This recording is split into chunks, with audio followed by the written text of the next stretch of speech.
Subscribe చేసేటప్పుడు పక్కనే ఉన్న గంట సింబల్ ను నొక్కి యాక్టివేట్ చేసుకోండి. ఆల్రెడీ సబ్స్క్రైబ్ చేసిన వాళ్ళు కూడా దయచేసి బెల్ బటన్ ను యాక్టివేట్ చేసుకోండి.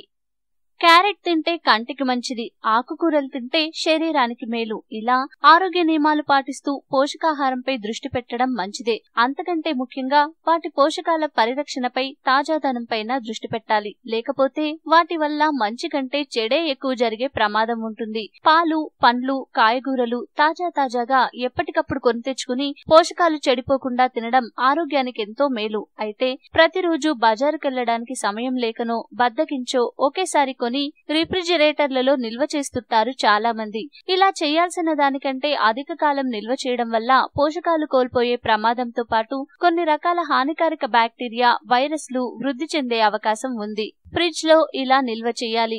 ఏ ఆహార పదార్థాలు ఎన్ని రోజులు నిల్వ ఉంటాయో తెలుసుకుంటే సరి. తాజాదనంతో ఆరోగ్యం. పోషకాలు పుష్కలంగా ఉండే కోడిగుడ్లు గది సాధారణ ఉష్ణోగ్రత వద్ద కన్నా రిఫ్రిజిరేటర్ లోనే సురక్షితంగా ఉంటాయి. కొన్న తర్వాత అవి 2 వారాల పాటు తాజాగా ఉంటాయి. ఉడికించినవైతే 2 రోజుల పాటు నిల్వ ఉంటాయి. పసుపు సొనను నీటిలో ఉంచి 2 రోజుల పాటు నిల్వ చేయొచ్చు. గుడ్డు సన్నగా కోలగా ఉండే భాగాన్ని కిందకి పెట్టి భద్రపరచడం వల్ల అవి త్వరగా పగలవు. వండడానికి అరగంట ముందు ఫ్రిడ్జ్ నుంచి తీస్తే సరి. గిన్నెడు నీళ్లలో గుడ్డును వేసినప్పుడు అది మునిగితే తాజాగా ఉన్నట్టు లెక్క.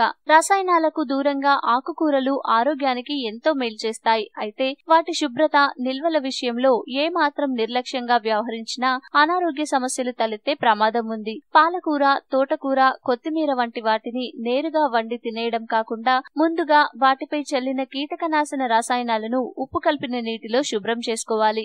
ఇక నిల్వ విషయానికి వస్తే రిఫ్రిజిరేటర్లలో ఇవి 2 రోజులకు మించి నిల్వ ఉండవు. పాలకూర వంటివి త్వరగా కుళ్ళిపోతాయి. చల్లని నీటిలో కడిగి మొత్తం నీరు పోయిన తర్వాత గాలి చొరబడని డబ్బాలో పెట్టి ప్రత్యేకంగా ఇచ్చిన అరలో పెట్టాలి. పాలు, పెరుగు, పాల ఉత్పత్తులను నిల్వ చేసే విషయంలో పరిశుభ్రత, పాశ్చరైజేషన్ అంశాలను దృష్టిలో పెట్టుకోవాలి. ఇంట్లోనే కొందరు ఐస్ క్రీంలు తయారు చేస్తుంటారు. అటువంటి వారు పాశ్చరైజేషన్ చేయని పాలు, గుడ్డు వంటి వాటిని వీటి తయారీలో ఉపయోగించకపోవడమే మేలు. మరికొన్నిసార్లు ఐస్ క్రీం తయారీకి వాడే మూసలు శుభ్రంగా లేకపోవడం వల్ల స్మాలోనిల్లా వంటి ప్రమాదకర బ్యాక్టీరియా వృద్ధి చెందుతుంది.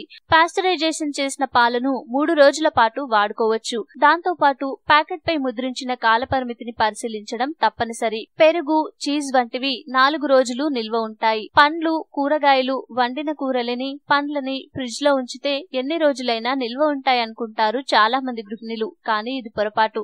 వాటికి ఒక పరిమితి ఉంది. వండిన కూరలు 2 రోజులకు మించితే తినడం ఆరోగ్యానికి మంచిది కాదు. అలాగే పండిన నిమ్మజాతి పండ్లు ఫ్రిడ్జ్ లో 10 రోజుల వరకు ఉంటే ఆపిల్, పియర్స్ పండ్లు 3 నెలల వరకు నిల్వ ఉంటాయి. టమాటా పండ్లని ఎక్కువ రోజులు నిల్వ ఉంచితే స్మాలోనిల్లా అనే బ్యాక్టీరియా టమాటా పగిలిన చోట వృద్ధి చెందుతాయి. అందుకే వాటిని శుభ్రంగా కడిగి వంటకు ఉపక్రమించడం మేలు. నిల్వతో సమస్య.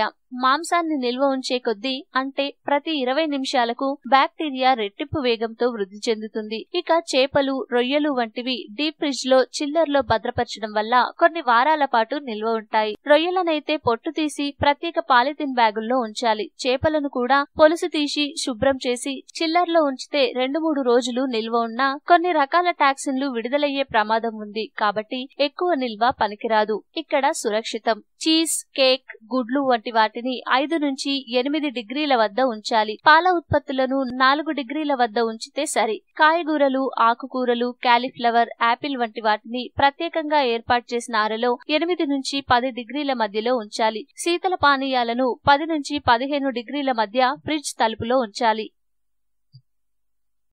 ఈ వీడియో మీకు నచ్చితే లైక్ చేయండి, అందరికీ షేర్ చేయండి, కానీ సబ్స్క్రైబ్ చేయడం మాత్రం మర్చిపోకండి.